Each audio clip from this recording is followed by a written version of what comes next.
Hello. Oh, that's loud. There we go.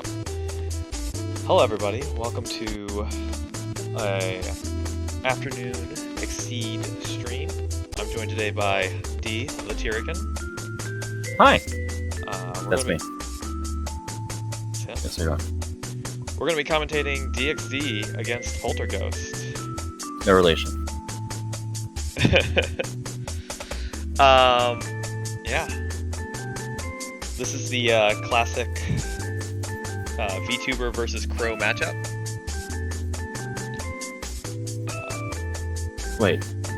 Polter's VTuber? Okay, well, I think sometimes yes, but no, you knew who I was referring to. Yes, I did. Alright. So this is Pooky's Barfight, right? So this is wild nonsense. Yeah. I know Polter's what all was legal here? Season 1, 2, except for the tier that isn't. Okay. So the non-bans 1 and 2. I think Zoe is also not. Reasonable, honestly. Alright. Okay, Yeah. so 1 and 2. Okay, so yeah. The heyday. Not... I thought it was honestly dumber. Yeah. So, no 4, no 6, no customs. Correct. Not this time. And it looks like we've got selections going. So probably Alright.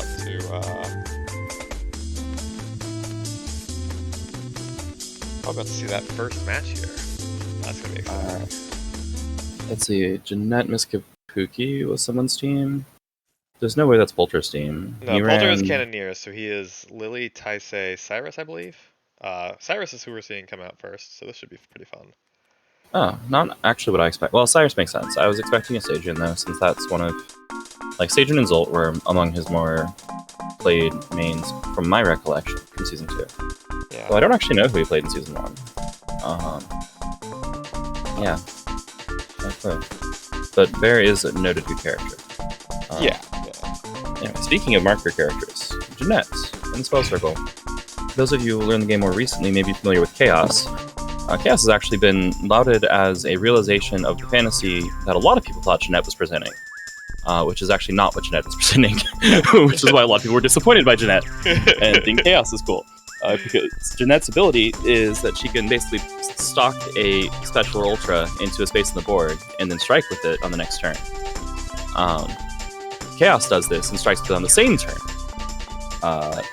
But Jeanette's, like, the act of doing this for Jeanette is dedicating a resource, cycling a couple cards, and usually, at least strategically speaking, it's used to manipulate the opponent, not to actually just throw a projectile.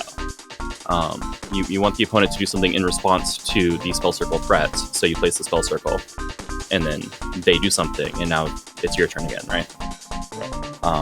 This means that you're not often actually using things that you want to play from the spell circle, or at least that you care a lot about playing from the spell circle.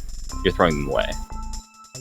The actual fantasy of Jeanette is that you are the secret evil emperor of hell, or empress of hell, who's going to take over the worlds. So her late game is one of the strongest in all of Exceed. Yeah, you just become one of the nastiest grapplers in the entire game. Yep. She becomes the Devil's Own, a horrifically powerful creature, with some of the dumbest stats in the game and action compression to go on top of it. Alright, speaking of action compression, Cyrus is on the other side of the table. This is a man who, with his transformation, specializes in action compression, mobility, and shenanigans. That said, we won't see that until mid to late game. These are both Season 2 characters, if you're wondering why I'm talking about the late game so much. So over the course of the game, they will develop more abilities. Alright, Sweep and Response, which only beats Dive, because Cyrus is a projectile zoner. Yep. Effective ranges from 2 to 6, but specializing in 3 to 4. Yeah, that was It's pre-hit with Siren. bold assumption there.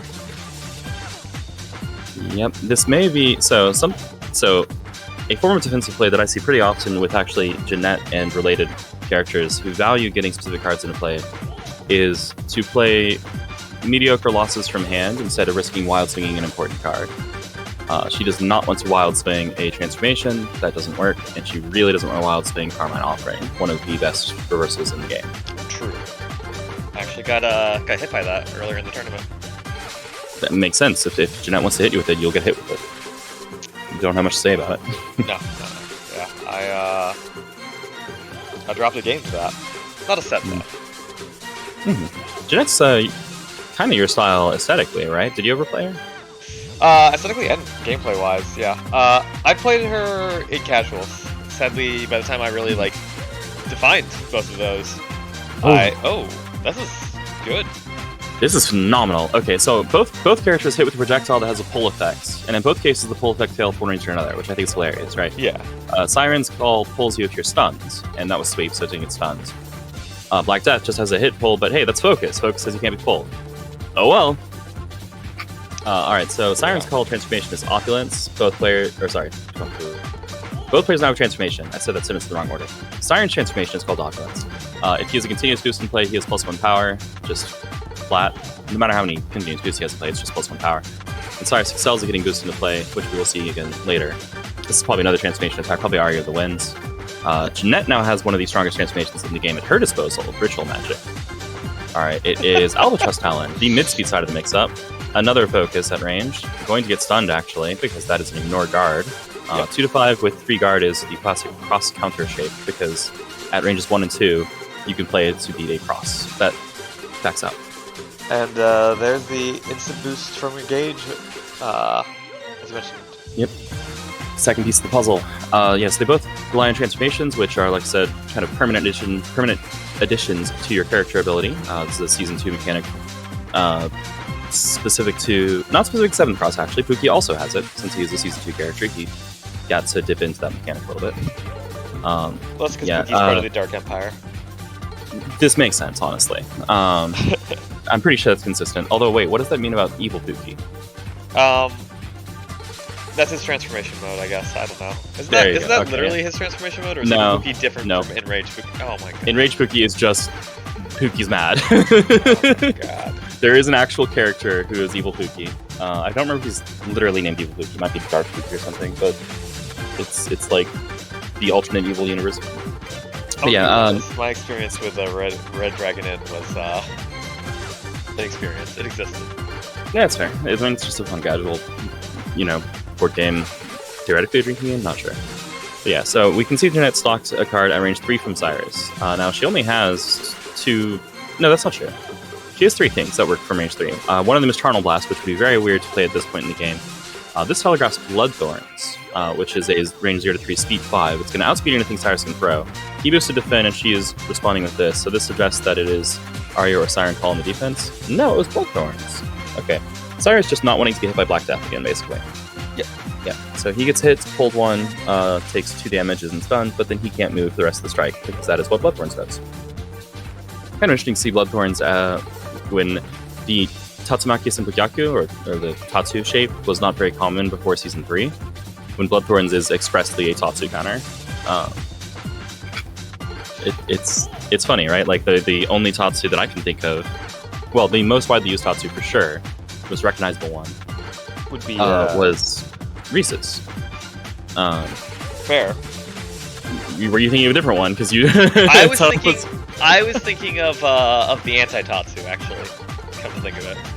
Yakuza's Flight, I believe. Oh yeah. That's a Danku, but it is a Tatsu. That's true. It is a big Tatsu. Spinning Bird Kick style. Advanced 3, so it misses at range 1. It's a choice. But yeah, I guess that one also is very happy if you played this. I can't move. That's fine. Yeah. So the new transformation on Jeanette's side is when taking the Change Cards action, she may draw 1 additional card. She is choosing to CC 0 to draw 2, which is the same as the Prepare action, but funnier. Finally, yeah, so a useful CC 0. I know, right? It's actually decent now. Wait a minute. Probably still better to see some more than 0, but whatever. So taking damage from the taunt action. Which, funnily enough, Jeanette has a taunt action which can inflict damage, but that is another transformation. She has a total of 4 transformations. Cyrus has a total of 3. By the way, each transformation reduces your exceed cost by 2. Funnily enough, you'll notice Jeanette has an exceed cost of 5, but has 4 transformations. Cyrus has an exceed cost of 6, but has 3 transformations, meaning Cyrus needs all his transforms to exceed at no cost. Jeanette only needs 3, which is the same number, but with 2 she can exceed with only 1 gauge. So the math doesn't quite work out the same. Jeanette is more able to get transformations, but Cyrus is more dependent on his. You can also see this in their effects, because Jeanette's transformations, 2 of them are pretty situational, like this change cards one, and the other one, which is the damaging taunt action, which I'll explain if you see it. And then 2 of them are obviously great. One of them extends the range of all. One of them is Ritual Magic, which is the one that came into play first. It's on Black Death, that I describe as one of the best transformations in the game. This is what gives her action compression. When she can pay Force to Strike. When she's in C mode, which we'll talk about as soon as she gets there, which she probably will. It's Jeanette. Yeah, she's got most of the way there now. And she has Defend in play, so she's probably going to hit. Yeah, though she doesn't have extended range, so this is another question of Cyrus is running the mix-up at range 4. She doesn't really have a reliable answer. He could play a dive, which would beat Black Death. Any of his projectiles beat basically anything else, since she doesn't have the extended range. No, Cyrus definitely wants to hit because he has that face down boost in play. I was wondering how that got there. That's Cyrus' character ability, which is when he plays an instant boost, it becomes a face down boost with no text other than hit at this gauge.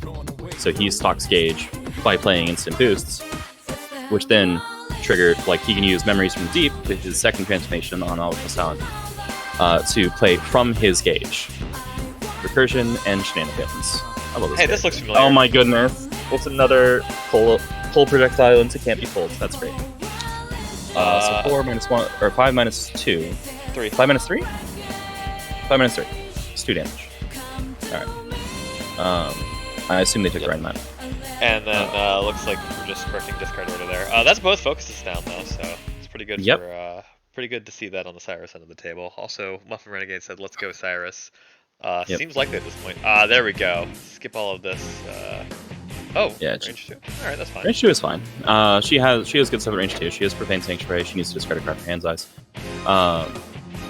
Which she, I believe, is threatening the EX at this point, which Cyrus getting ahead of things. Ooh, there's the Exceed. Yep.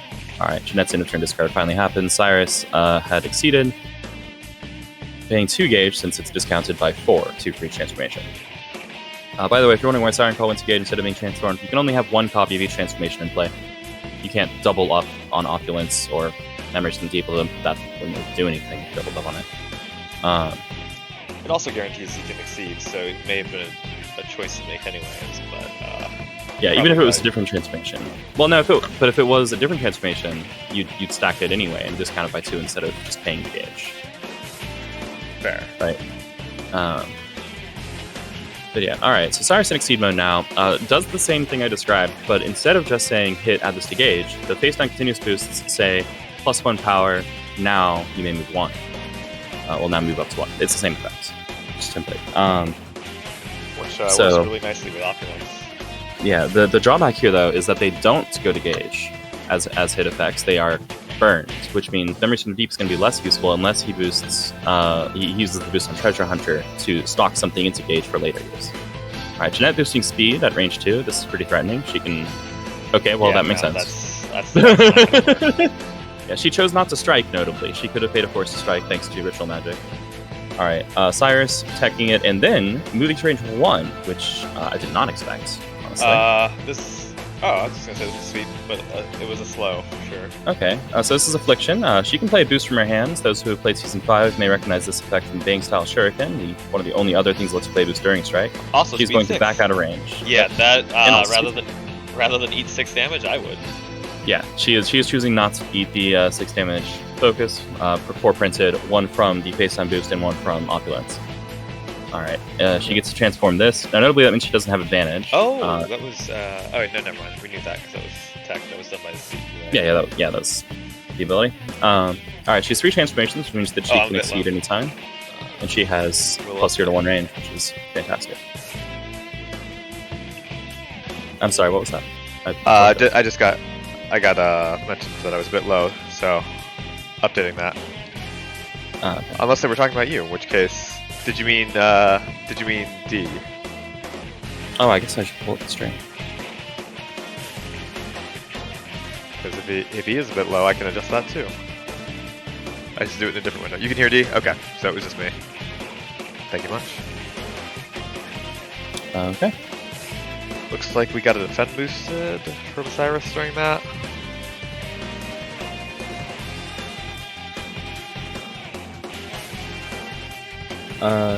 Yeah. Yeah, alright, and then there's these.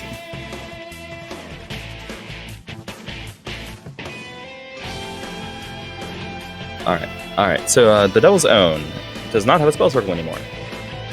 She can't just stick something on the board in some random place. She has the Diabolic Aura. Cyrus initiating range 3. Yeah? Okay, yeah. He gets hit, and then he hits back. Prince Sanctuary hitting thanks to the extended range on, is that Curse the Earth, I believe? Yeah. Yep. The Transformation on Affliction. Jeanette taking 2 from that. That Cyrus does she gain damage. Alright. Okay, that's interesting. So often I will see a Jeanette discard Engage in order to threaten Carmine Offering, the 1 gauge Ultra that is a phenomenal reversal. Yeah. But she's chosen to transform it, which powers up Charnel Blast instead. This, by the way, is the damaging taunts transformation. So as an action, she can discard a card, stating her range to the opponent, to deal damage and draw a card. So she cycles a card and deals damage. Alright, Cyrus boosting Silver Shadow, moves to range 3, puts it face down, retreats 1 more, which, you know, that extra bit of movement makes it more of a Silver Surfer, isn't it? It's a stupid fun. Now, Cyrus with 1 gauge can also threaten an Ultra, but it's not a very good one. Because with only 1 gauge, it's a 3 power projectile, basically. Jeanette's saying, actually, I really preferred when we were at range 2. Mm-hmm. Makes sense. She can hit with Affliction from here, which is on curve, excuse me. And actually, just holding the center, since she is now the grappler, means she can play Charnel Blast and cover the entire screen, and she only really loses to Spike or the second Albatross Talon. And not even that hard talent, since Charnel Blast is a special that says +1 armor per card in your transformation area, which means 4 armor currently, which is an absurd amount of armor on a card. Like almost the most. It's not actually printed, right? But it's almost the most printed armor that's ever been on a special. Hey, look, it's Charnel Blast.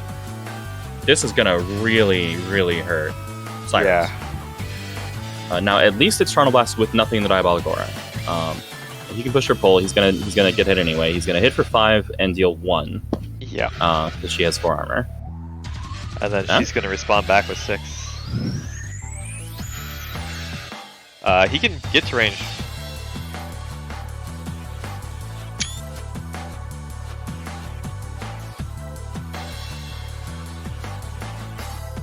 Oh yeah, forgetting about Opulence. Yeah, Opulence is important. It's a force multiplier for his Exceed ability. Yep.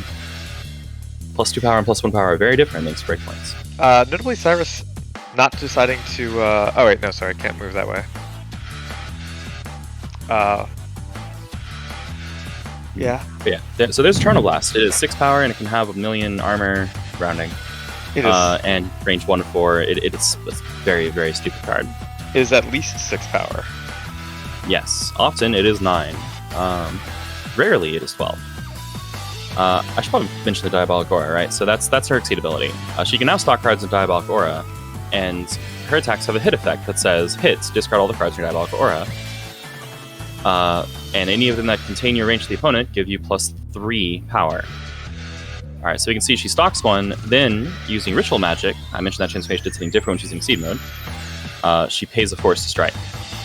Anyone wondering about the draw in the middle there was because just the act of stocking something in her aura... Wait, what? What? I don't think...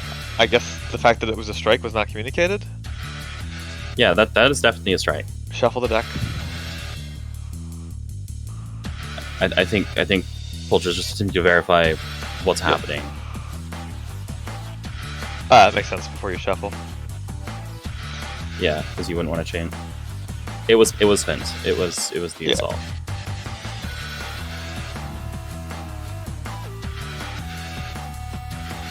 Okay, and there's the shuffle. Yeah. Yep. Okay. Yeah. So yeah. So Jeanette drew for placing in aura, then paid a force to strike. Yep. Oh no, that's Well, this is a misplay. This is an error. All right, and that's unambiguous because this is actually a pretty common misplay among people who play Jeanette and don't play her a lot, which is yeah, it does Karma not Offering hit. is not a special. Karma Offering is not a special. It is an ultra. Yeah, yeah. The block is fine. The block is fine. Yeah. Yeah. Okay. Yeah. This is a straight misplay. That's unfortunate. So, yep. Not uncommon, but you know, once you've done that once, you generally remember it. It's just a lot of people will do that once. I have a feeling DxD is gonna remember this one for the remainder of their Jeanette play. Polter, assuming that it would have hit. Nah. This is a common misplay. All right, and then at the end of the strike, the diabolic aura clears, so that plus 2 power is going to stop. Yeah. Oh man, that is a shame. I thought that was gonna be a sweep. That would have been devastating. There's a lot of things that would have been devastating, honestly. All right, now Cyrus boosts that assault from gauge, retreats to range. Has a really funny thing that he could do that would do nothing, which is the backstep turns into a face down boost, gives him now move up to 1, and then he seals it anyway. All right, Jeanette changing cards, spending 2, drawing an extra, so drawing a total of 4. Yeah, checks out. Reasonable. Yep. Resources. I believe both of her fireballs are down now, however, so she's gonna have a hard time actually doing anything to strike. Yeah, she needs to get Dominion into the Earth into play, or Dominion over the Earth into play, and then stock some aura. But Cyrus is probably not going to give her more than 1 turn at a time ever again, if he can help it. Yep. And I believe we've seen no Dredge Furies and no Arya of the Winds, which means Cyrus still has his range tools. Yeah, this is safe with no Black Deaths in play. This is Arya. It could be Dredge, but look. Free Arya is free Arya. Yeah, and the Wild Swing blocked it. Yeah, it's free Arya. Alright, so this is one of the early recurring fireballs. One of the very, very few in Season 2, actually. Which has about the jankiest recursion chain, the second jankiest recursion chain of any of the recurring fireballs. Since it only recurs itself, which means you have to not transform. Sorry, it only recurs if you choose to recur itself and you have one in the discard, which means you actually have to not transform it in order to cycle the 2 of them. Which Cyrus will almost never do, because that's a good transformation. Yeah. Yeah, he has another key to his action compression. Actually, the last remaining key, which is that after he resolves an action that doesn't cause a strike, he can discard a boost. Not the last key. He can discard one of his continuous boosts from play to strike, which means he can do something like, backstep, turn it into a face down boost, discard it from play, strike. Oh no! Grab to focus, and Jeanette only has 5 cards left in deck. Yeah, grab to focus. Jeanette spinning those normals. That makes sense. Yep. Yeah, Cyrus has a known focus in hand. Is threatening reading. We're gonna check that discard and see what it can read. Also, if you notice, that went to gauge, not the transform area, which I just mentioned was very rare because it's a very good transformation. This tells me a Dredge Fury is coming up soon. Cyrus is gonna try to make up that life difference. Dredge Fury is a printed 1 gauge ultra. That is a filthy lie, since it has a before effect to power it up with more gauge. Is that Riptide? Yes, that's the actual last thing. When I said it's not quite the last key in his acting compression. Oh yeah. Yep. All right, DxD falling for the trap, honestly. Or oh no, yeah. This always looks so good. You're like, oh yeah, I love cards. Thank you. Yeah. And then the Cyrus, like, anyhow, I have the focus in hand, so I'm just gonna. Yeah. So this is actually like a classic Cyrus synergy. Is you both players drop 3 cards, taking their action. He draws 3. You draw however many you want. He gets another action. That's probably play reading. Yeah. And if you drew 3 cards, your odds are fantastic. And with only 1 card left in Jeanette's deck, assuming there are any normals remaining, hey, have you seen any grass? There's 2 of anything. It's guaranteed. Have you seen any grass come down? There might have been a Fierce. I don't think there was. I think there was, but I could be wrong. reading dive, going to range 1, and landing his own grasp. Okay. All right. Yeah, So I mean, that is that's 6 power. Yeah. Jesus. That is a 6 power grasp. My goodness. All right, getting Jeanette in the corner, and thus putting him out of it. That is some nasty value. Yeah, dive itself is not all that useful, but if she's out of assaults, which I think she is, and dives, does he have Talon still? No, I think second Talon dropped. Oh, she's not using ritual magic. She's just striking. Okay. Alright, that does hit, because that is a special. Yep. Alright, so she can play a boost from her hand or gain advantage. Probably going to play the boost. Or probably going to gain advantage, rather. That's what I would do. Okay, well, I guess discard 1 card to make your opponent discard 1 card. Yep. This is not bad for Cyrus. He chooses to get back, to get Albatross, stuff like that. To get Aria of the Winds, back in his discard pile, so that he can do the Jank Recursion Loop if he gets a chance. Actually pays 2 because continuous boosts in his gauge do nothing for Cyrus. He doesn't really care about them. Yep. Alright, she now has 2 gauge. The Death Knell is not online yet. Carmine is. It was already online at 1 gauge, actually. So if she can build a little more gauge, or if she can boost Curse of the Earth, sorry, Dominion over the Earth, I'm mixing up those names, then Death Knell becomes very good. Projecting the hell out of a cross, in my opinion.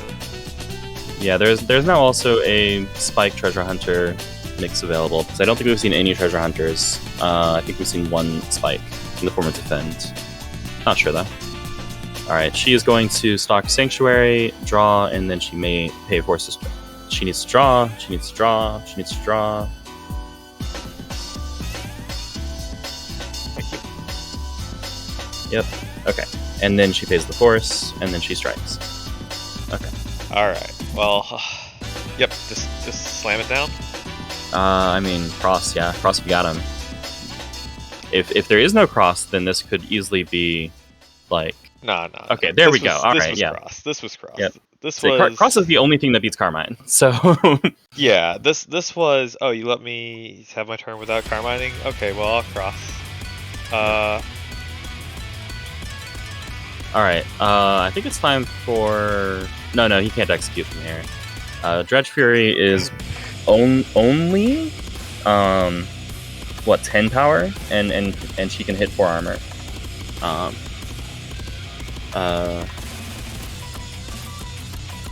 Clear Aura.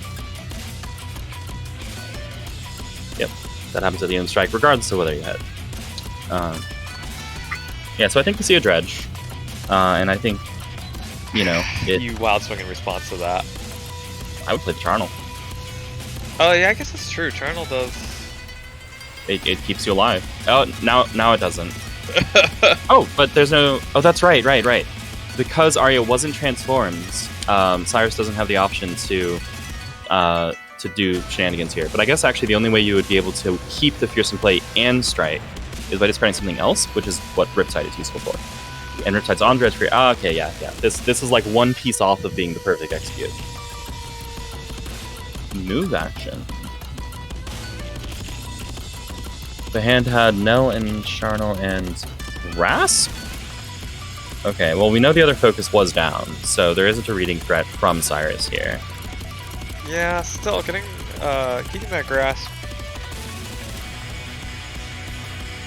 A little lot to me.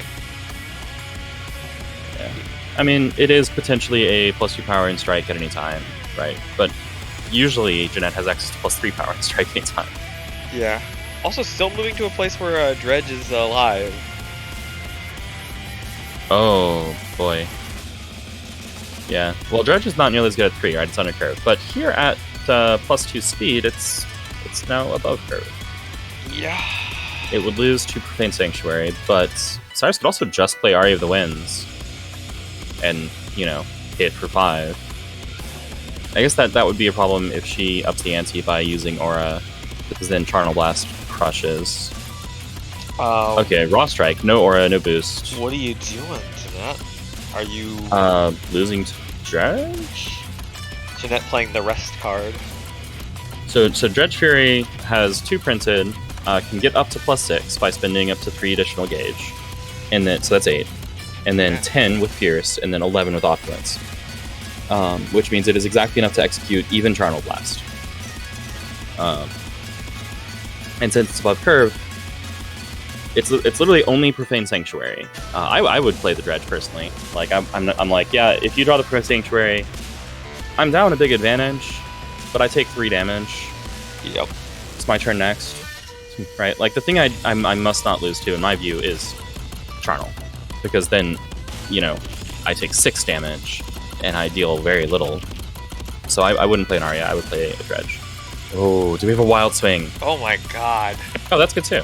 The Madman. Yeah, that also works. It doesn't kill, but that also works.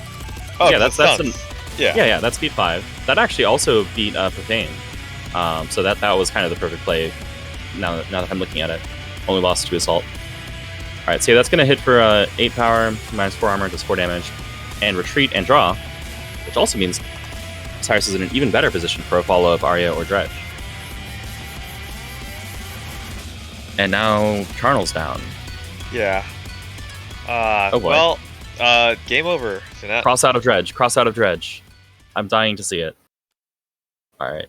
Cyrus must validate. Oh, well. Bad news. You are both stunned and dead. Yeah, there's nothing gonna save you from that. Yep. Yeah, Dredge is a really cool card, because it's essentially like 4 or 5 different tools, depending on exactly how you want to use it. And Cyrus loves having super flexible options, because he makes them even more flexible with all of his transformation interplay and his ability. Yeah, Cyrus is one of those characters from Season 2 that just, like, the more I play them, both these characters are really that way, like, the more I play them, the more I'm like, oh, this character's actually pretty cool. Oh yeah, Season 2 is phenomenal. I considered it kind of the gold standard design until Season 3 was released, and then I still consider it the silver standard. I think it's really, really good. I think it shows its age a little bit, and there are definitely conventions of design that didn't really get fully developed until later, where we can see their absence in Season 2. But I still think it's a great set, and the characters are incredibly flavorful and thematic. It's a great time. All right, well, game 1 goes to goes to Polter. The Polterghost. Yes, not to Cyrus, the character. I have no idea who else is on these teams. I kind of hope we see Pooky get played. The event's called Pooky's Barfight, right? I have a feeling like Pooky was a meme pick on DxD's part, which is fair. rough. I assumed they were playing like characters they never played and wanted to try, since that's the newer players coming in, learning on like 6 and 5 are probably haven't ever played in Seasons 1, maybe 2. Oh man. So this is a great time to just pick a character you have no idea what's going on with and give them a shot. Season 1 and 6 are combo. Oh no, it's Lily. Oh, it's Jeanette again. Oh, it's Lily. I'm sorry. All of Polter's, all of the memories of watching Polter play Lily flash before my eyes. I hate this character. Yeah, I think earlier I was saying, like, actually, I remember Polter playing, I remember who Polter played in Season 1. Now I remember. Because Polter is actually notable for being one of the only players that I can remember who consistently kills with Wild Bunch instead of Magic Bullet. Hey, look at that stat line. Range 3 to 6, speed 4.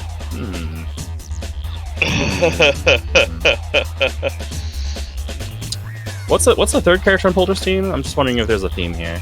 It's Cannoneers, but you got Taisei as your third character, so... Taisei, okay. Well, Taisei's projectiles 2 to 5, so no, it doesn't work. Also, Muffin, I agree. 7 cross-board games death is unfortunate. Oh, it's tragic. In my opinion, release a source book for it, like a setting source book would be pretty sick. Yeah, just a book of flavor, right? Like that's what I care about, because the flavor of that setting is so cool. First player mulls first. You can mull in advance. But by the way, there is actually a turn order to mulligan. Most people don't care, right? It usually doesn't matter. But if you care, there is a turn order to mulligan. First player mulls, then second player mulls. this used to actually matter back in seasons 1 and 2, especially season 1, because back in my day, Oh, y'all no. whippersnappers, back in my day, This guy. Mulligan was face up. So God. you knew what your opponent was mulling and didn't have in their opening hands. This was awful. Yeah, I'm glad they changed this that. made Mulligan. It was between 1 and 2. Like, it was while season 1 was still out and before season 2 hit. They're like, oh, this is actually a bad idea. Oh god, yeah. No, that was Jesus. Hey, I'm gonna reply. Oh. All right. I don't know if that counts as advice, or I shouldn't be saying that. But DxD asked, how much mistake was it to draw 3 when he had the focus in hands? I'm like, well, It's a trap. it's the mistake that basically everyone makes. Yeah, at least once. Like, if you've never fought a Cyrus, at least once per tournament, you're gonna lose to that mistake. It's just gonna happen. Yep. Also, I would also note that was actually a completely safe reading, because that was a range 1 grasp. So the reading was extra, right? The reading was bonus. It was, I'm gonna read something so I don't get swept or charneled. And if I get swept or charneled, I still hit you. It just sucks. I mean, hey, it's also +1 power. True. Yeah, and move 1, which is actually, well, no, Riptide took care of the next. That wasn't nice. Well, he was Yeah, he was at range 2 when he played the reading. Yeah, but there was Riptide before that, so he could have gone to range 1 from Riptide. Oh yeah, I guess that's true. And then read it. Like, either way, it was the same move. Yeah, so Jeanette mulls 3. Alright, so Lily, this is a Season 1 classic. This character was actually, like... We worried for a little while about whether she was busted. She definitely is not in the tier of Alice, Juno, Jamina of Season 1. There were a couple other characters that were suspected of that. Melian was definitely the closest. Oh god. But yeah, Lily is no weakling, although she is literally a weakling. She has generally low printed powers, right? She has a power 2, power 3, power 2, power 3, power 7. I'm sorry, what was I saying? Anyway, what is happening? That's the card back. Oh, that's okay. That makes sense. Yep, that makes sense. Yeah, it's 100% Alicia's card. I don't quite understand the connection with these characters, but I will assume that there is one. Yes, Screwy's from a bullet hell. Okay. And you're fighting Lily, Well, who is going to be to throwing literally bullet barrage at you. Like, there's 2 characters in Season 1 who have attacks that are explicitly, I'm just throwing a million bullets at you, and the other is Vincent. Peter Sonian, you don't understand. The first part of First Strike is hit, set your life to its total. First Strike. Is that a Street Fighter prequel? Yep. All right. So I forget Lily, what let's the see. first Street Fighter 3 was called. Yep. Because the second one was Second Impact. So. Oh. Yeah, I'm ready. Alright, Lily initiating from range 4. Alright, well, this is the usual range 4 mix-up. Spike, sweep, assault. Oh yeah, there's Spike here at range 4. Yep. Gonna hit for 5 and stun. Those of you who have played Lychee might actually recognize this. Those of you who played Hilda might kind of recognize this, but it's a little different. It's a little. Yep. Yeah, because Lily just has 1 extra maximum range on all of her normals. Forever at no cost. You can see why people were a little concerned about this character being busted, because that, like, range and exceed is very good. She has 1 extra range on her normals. Not quite forever, at no cost. Not quite forever, in that it will eventually probably become +2 maximum range instead of +1 maximum range. Yeah. Because that's her exceed mode. She also can retreat by spending 1 less force, meaning she can take a move action to retreat 1 at no cost. Backwards Ryu. Yep. Ryu, but only backwards. But yeah, so Jeanette gets spiked. Probably going to throw something into play at range 2. I would expect range 1, actually. Won't be able to threaten Affliction.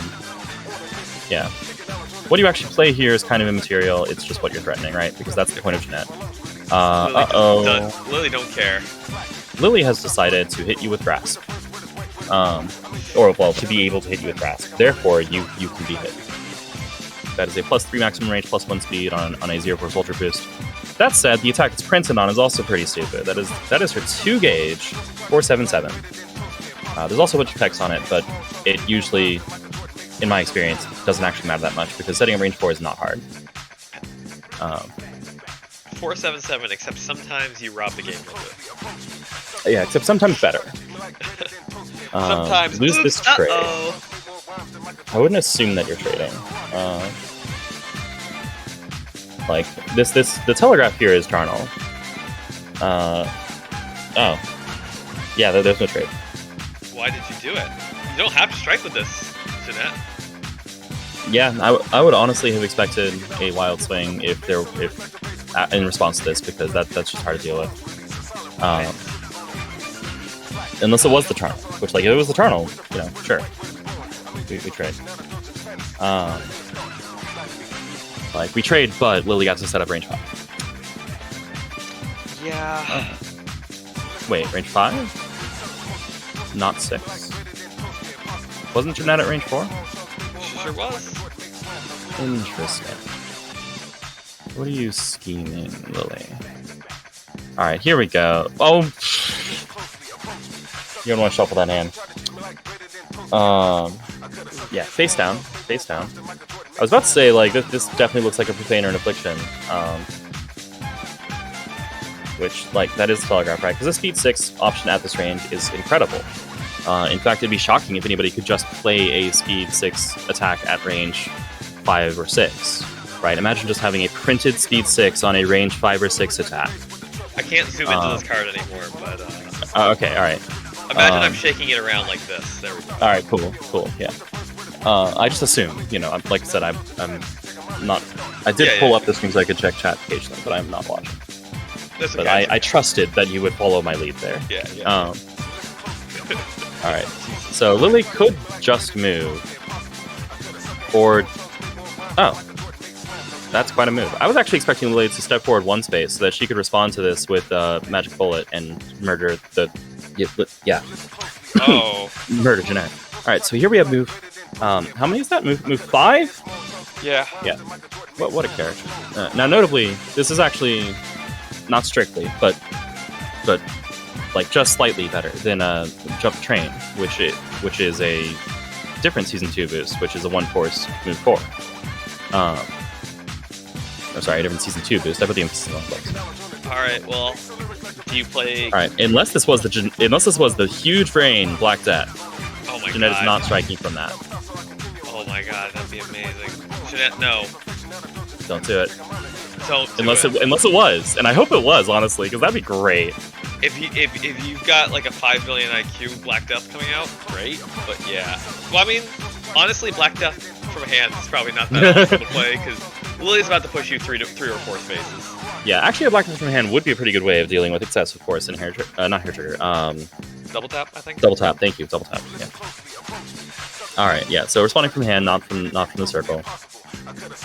I mean, focus is also pretty decent. Yeah. Focus is like the canonical play because it's what beats everything that Lily wants to do. Oh. Okay. That's focus. All right. Well.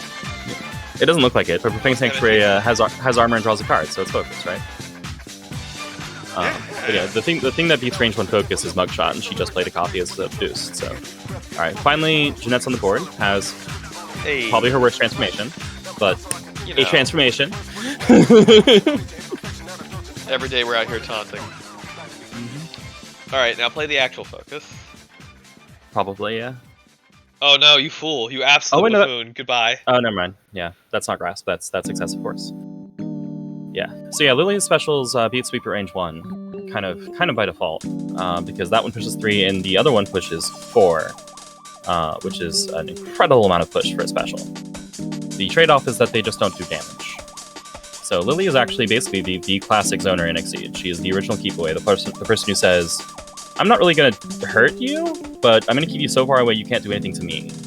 And eventually you'll run out of resources, and I'll be able to execute you." Uh-oh. Okay, the character you, Okay. That's a good boost. That's a real good boost. Would have been a better boost last turn, but, Well, fair, yeah. You were forced to strike. They would say last turn was a strike, right? So. Yeah, there's nothing you could have done about it. Alright, so Lily actually still has a solid mix-up here, but can lose to things, right? Because a Focus or a Charnel will trade with Hair Trigger, and a Profane or a Cross can stun anything that's not fast. Oh, there's Magic Bullet. Oh, whoops. I'm sorry. Oopsies. Yeah. Oh no, jeez. Focus was the only thing that dealt with Magic Bullet. So here's the 4/7. It trades. It trades. Well, here's the thing. You don't win against Magic Bullet. True. It's magic. That is a Season 1 Ultra. Season 1 characters have a tradition of having my Big Dumb ult, where if you stand in the wrong space and I have the gauge for it, you just lose. This is not a criticism, by the way. This is just a thing about Season 1 that makes those characters extremely footsies intensive. Yep. It's making characters like Lily and Gabrick very annoying, because they are resource-oriented, footsies-intensive characters who will deplete your resources as they continuously threaten whatever their dumbest threat is. I don't care what you say, Gabrick is the most fair character in all of Exceed. I mean, fair? Yeah, I guess he's pretty fair. Yeah. He's fair. He's also kind of boring, though, but, you know, at least he's not Satoshi. No one. No one that you can see, anyway. Yeah. Very thematic, I think. Very thematic. I assume. Yeah, that we should ignore the ninja. Alright. Spell Circle. I can't fathom this ending well. We do know a Magic Bullet is down. Jeanette needs to draw 2 cards. True. As far as the Magic Bullet down, I'm going to assume you're going to handle the rules thing, because I have overlay off. I'm going to mention it. And so as soon as the game state advances, I'm going to mention that Jeanette skipped the draw. But they haven't misplayed yet.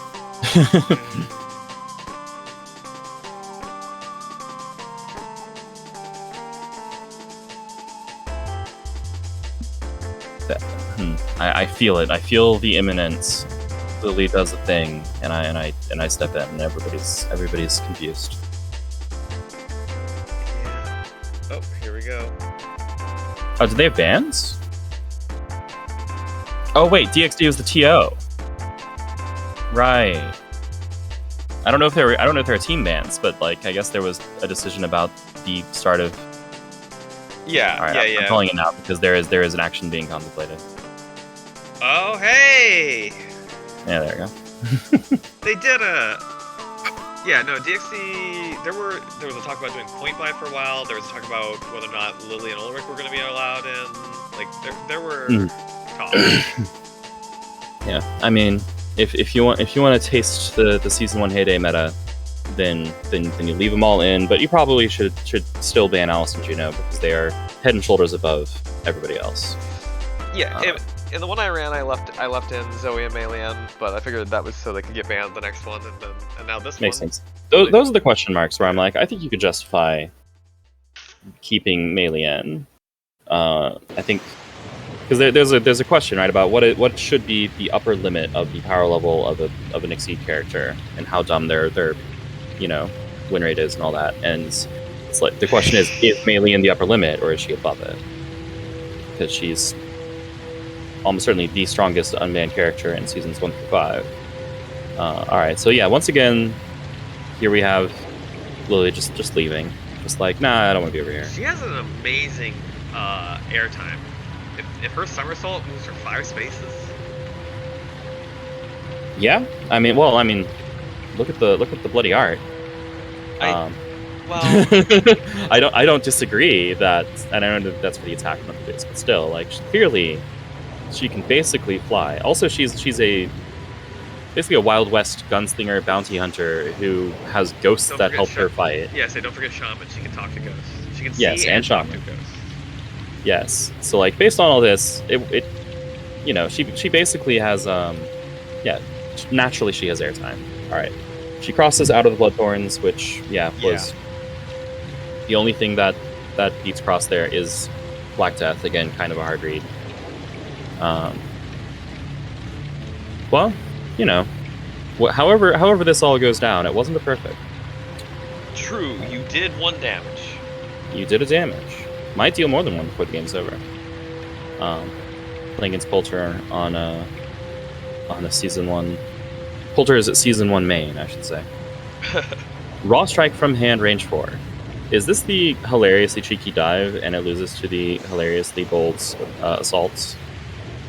You could also just play a sweep, a range 1 to 4 sweep. Sorry, Lily could play a range 1 to 4 sweep. Hey. Oh, wow! It was cheeky dive, and it didn't lose to anything. There wasn't a hair trigger, there wasn't an assault. There was a... Well, what could I possibly lose here? I know what happened. Right? Lily All right. declares that Jeanette is playing Black Death, and therefore Lily Wild Swings the answer to Black Death. Oh yeah, this sounds like an Exceed interaction. This is how Wild this is Swing just works. part of the mechanic. Yeah, this is just how Wild Swings work. You declare the thing the opponent's playing, and if you call it right, your Wild Swing beats it. If you call it wrong, that was a defending Carmine offering, which would have beaten. You still have to pay for it. Yeah. Would have beaten Double Tap. Does not beat Excessive Force. So that is the second Excessive Force, pushing out to range 4. Lily's turn, range 4. 1 dive is down, so there's no EX dive threats. Jet does not have range. Is it time for Wild Bunch Execute? That's my suspicion. Oh wait, right. Lily initiate. That's why she wants to beat that. Duh. Yeah. Which means we're not sitting at range 4, because when you're at range 4 against Lily, you stop being at range 4 against Lily. Don't do that. Don't breathe this. Alright, striking range 2. This is definitely the double chop, right? Yeah, there it is. Yeah. That's push 4, by the way. Yeah. Well, yeah, it's... Lily actually the range 2 on-curve option pushes 4. The range 1 on-curve option pushes 3. Lily actually must have, like, the most impressive legs in all of Exceed. Like, she has to have robotic legs or something. So for the kickback from the gun? Because it's the gun that's doing it. She shoots you. Oh, okay. I thought it was a kick. Okay, that actually makes sense then. If it's a gun kicking you, then that's one thing. Oh, yeah, no. It is a gun. Oh, no. Oh, no. Lily changes costumes. You are now dead. Alright, this is a CC Lots. Let's try to get a hand that can play. I think move was probably better, honestly, but you're still kind of screwed. Lily has the ability to be pretty consistently above curve, especially at this point in the game. So even if she trades down every single strike, she will be able to kill you in a few strikes. Now at range 6, Lily actually doesn't have a lot to do other than play specials. Moving any closer so that you can play the game means Lily can also play the game, but better. If I sound a little fatalistic here, it's because Jeanette's off to such a massive disadvantage, there's almost no hope of recovery. We would need to see readings and hard reads, and the tools for doing that are Focus and Black Death. Both Foci have dropped, I'm pretty sure. And at least one Black Death. Probably the other one. Probability Wizard says gun kicks are why they had to ban guns in soccer. It's true. Yeah, this checks out. Alright, Lily's striking could just be grass, probably. Oh, yeah. No. Okay, Assault. well. I mean, it's on curve. What's Jeanette's gonna do? Yeah. So you can just play on or above curve and trade at worst, and as long as you... Nope, advantage. It's not your turn. I mean, a strike's probably happening.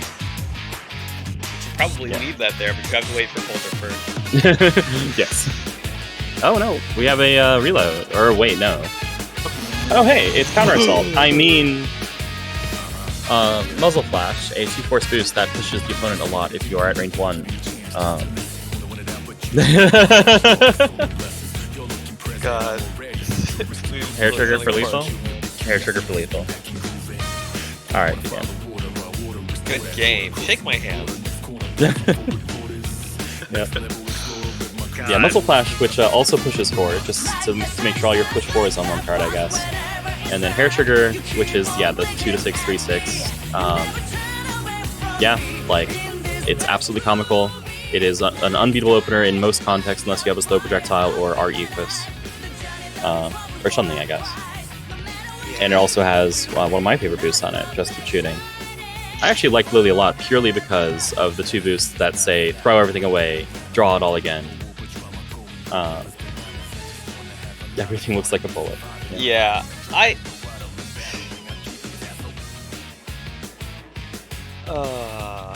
I like Lily. Half of Lily's theme. And then this half-Lily's theme that has some, not preferable context. But that's fine. She has assassinated the main villain, something that she wants to do in Red Horizon as well. And Polterghost true. has moved on. So that means DxD now, I believe, is in the second chance bracket. Their opponent will be... I'll find it. Hoyman! I'll take your word for it. Oh. And then it looks like Polterghost is advancing. Their opponent will be Hans 6 ever. So, pretty exciting stuff. Petersonian still obsessed with gun jorts. Okay. This is what he's yelling. He's just yelling about gun jorts in chat. All right.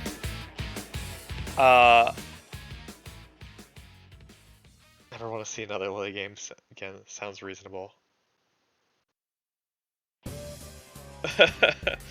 Commentating on his stuff. Yeah, I mean, obviously, if you have Lily available to you, you play Lily, especially if you're comfortable playing keep away characters, which Polterghost absolutely is.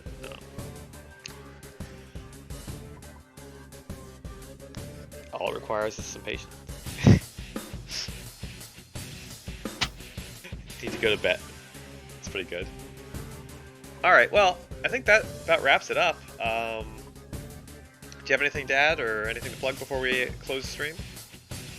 Oh, not really. I mean, look forward to all the future stuff. Hey, Polter, GG, well played. Oh, hey. That was some good times. Just Lily things. Yeah, that about sums it up.